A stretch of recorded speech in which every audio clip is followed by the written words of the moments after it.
If you are graduating high school just like me, you probably are wondering, what are you going to do after high school? Well, I mean, picking your career you want to go into is a little difficult because you have all of these options available to you. I mean, from going to school to becoming a doctor to writing songs as an artist. I've been in broadcasting for several years, and being in those journalism classes made me realize that I want to kind of continue that after I graduate. So I went to Fox 4 News to get an inside look on producers.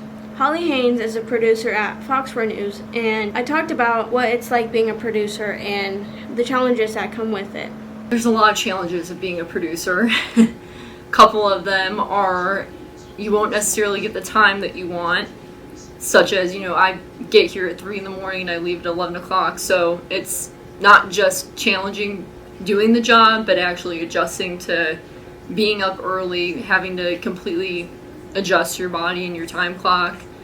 Another challenge is if a producer before me picks a story that I really want to do, well, too bad I can't run it because it has already ran that morning. Now, news is different, local news is different, fun stories are different, so if someone does a fun story before me, I probably shouldn't do it again, but if it's local news that someone needs to know, I can do it again. So it gets frustrating that I feel like, I can't do the stories that I want to do sometimes just because of where my show lands. But the good outweighs the bad. There's not that many challenges when you love what you do. So to start off as a producer, just anything in the news world, I learned very quick that you have to have experience. You have to, have a reel. You have to do something in college or high school that gets you experience, has something for your resume. For me, I was a special case, and when I graduated college, I didn't really have any news experience. I had newspaper experience, but not, broadcast experience. I didn't have a reel. I didn't have an internship at a news station or anything like that. But then when the pandemic hit, they needed people quickly. They needed people that they could train up to be a producer like me. So they brought me in and they trained me up to be a producer, and I was in training for quite a while.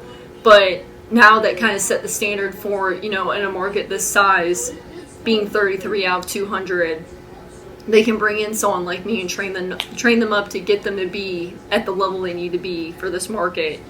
But it sounds cliche, but the best advice I can give is just get experience, get an internship, take some classes, write some articles for a website, edit some YouTube videos, do something that just gets you out there and puts your name out there and gets something for your resume. And then that'll be, you'll be good off, you'll be better off because of that. Like Haynes said, there are too many challenges with being a producer, with whether that be the time you work or the stories you are able to cover, or just getting the experience you need from either going to high school or college. I'm Lisa McCulley, and I'm signing out.